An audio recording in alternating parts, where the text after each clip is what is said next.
Hello and welcome back to the TDP, Tim's Daily Podcast. Today is May the 30th.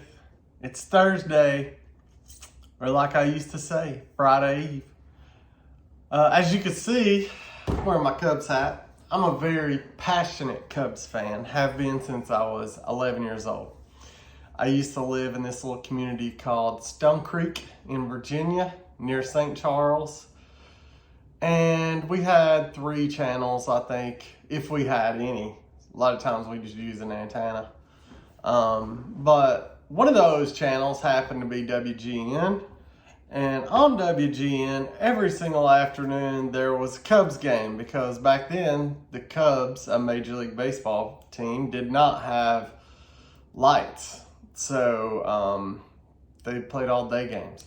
So I was always watching. And I remember fondly listening to Harry Caray and Steve Stone commentate. Harry Caray was quite the character. If you don't know about Harry Caray, I would definitely suggest watching some videos on YouTube of Harry Caray doing his thing. A legend, baseball Hall of Famer, not for playing baseball, but for broadcasting baseball. He broadcasted baseball for 50, 60 years, something, 2 or 3 different teams. I know he was a broadcaster for St. Louis Cardinals and then maybe the White Sox, and then he spent, I think, 30 or 40 years broadcasting for the Cubs. Maybe not that long, maybe 30 years. Anyway, he was terrific. Honestly, I could probably tell you the whole starting lineup for the 1987-88 Cubs team. Jerome Walton played center field. Ryan Sandberg played second base. Mark Grace played first base. I could go on. They had Andre Dawson. Greg Maddux was one of the great pitchers. Joe Girardi, who is also a commentator now and was the manager for the Yankees and the Phillies and the Marlins. He was the catcher back then. That's just a great memories. I always tried to watch those ball players in the early afternoon, and then I would have Little League practice, and I would try to emulate my favorite players. One of my favorite players to emulate was Ryan Sandberg.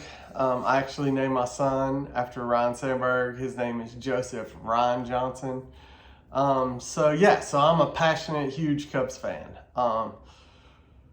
I'm not going to go through the whole history of the Cubs. It would be very boring, but this year has been up and down. I'm passionate about Kentucky too. They got a new coach, but the Cubs got a new manager this year, and his name's Craig Counsell. Very excited to have him. We brought him over from the Brewers, and very highly regarded in the league as, one of the superstar managers of Major League Baseball right now. And coming in, getting a start to this year was good. I mean, I think they were, in first place for a while and well over 500, playing well over 500 baseball. And over the past couple weeks, it has been terrible. I think we've lost like maybe 8 out of our last 10 games. Like, it's my team, right? I'm the fan. I'm the super fan here, so I'm allowed to say our when I talk about the Cubs because I'm very much involved. I just watched a game today, and it seems like it hasn't really been, like, the starting pitching has been fine, even though we've had injuries and the rotation hasn't looked great, and there's been underperformance there. But overall, I would say the starting pitching has gone good. But, when it comes to hitting, we have struggled. A lot of the players that we thought were going to be good hitters have not been good hitters. Dansby is hitting like 201 right now, maybe, something like that. Bellinger had a long off-season decision to come back to the Cubs. He wanted to test that free agent market. Ended up coming back to the Cubs. We were excited and happy that he came back, but he just hasn't been really performing. Although he did have a home run today in today's game. But overall, my point is they've just so underperformed on the offensive end. And their back end of their bullpen, or maybe their front end too, but their bullpen has been bad. So obviously the front office for the Cubs organization has some work to do to get that roster tightened up and ready to play winning baseball. Very strong minor league system. They've got a lot of great prospects, but they're just not ready for the big leagues yet. It's just a whole different ball game. So PCA, they do have this one. Their number one prospect right now, his name's Pete Crow Armstrong. And he's like a superstar in the waiting. I mean, he's really, really, really going to be good. He came up with the team for a good month and a half. So-so performance. And he was really kind of filling in while their superstar center fielder Cody Bellinger was hurt. So PCA did okay, and then Bellinger came back. It was a good opportunity to send him back to the AAA to see if he could get kick-started again, and sure enough, he did. I think he got the Pacific International League in AAA. He got he was like the number one player for the past few weeks. So they brought him back up, and he was back in the lineup today. So that was good to see. So hopefully, he'll start getting kick-started and give them a good spark that they need. So that'll be good. But they lost today. They lost. A couple silly plays, got them beat. So the way it stands now, the Cubs are 28-29 on the season. I think they're 4 games or maybe 5 games back from first place in the division against the Brewers. But look, it's May the 30th. There is a good solid 3 months left in the season, so plenty of time, and these guys play every day, so plenty of time to make back up that ground. And I just got to enjoy the ride. When you're a fan of a team, you can't be thinking that you're going to switch and jump on a bandwagon. I don't have a second favorite team. I only have one team. Once the Cubs are gone, guess what? Once the Cubs are out of the playoff race, it's time to move on to college football. That's it. But that's my Cubs update. Hopefully you guys like it. If not, just keep on scrolling. I like the Cubs. It's my favorite thing. I'm so passionate about the Cubs. I love it. I mean, it gets on my wife's nerves. She's like, do the Cubs play every game? And I'm like, yeah, pretty much in the summer. They do. And I bought the MLB package so that I get to watch every game. And then I do get annoyed when they play either the Atlanta Braves or Cincinnati Reds, because we live so close to those two cities that it blocks out my app. So it gets blacked out.